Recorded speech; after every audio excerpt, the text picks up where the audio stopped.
guys, good morning, good morning. Ayan, mega love shout out po sa inyo lahat. Ito po ang ating almusal for today's sinangag with egg.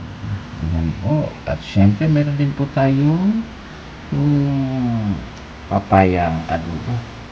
At syempre ang foods natin ay Milo with milk. Ayan po.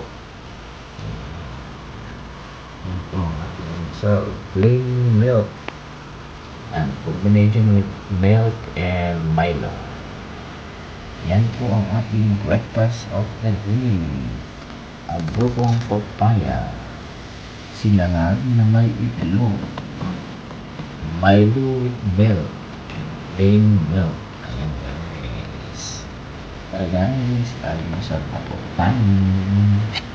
At tayo ay papasok na sa trabaho. Salamat.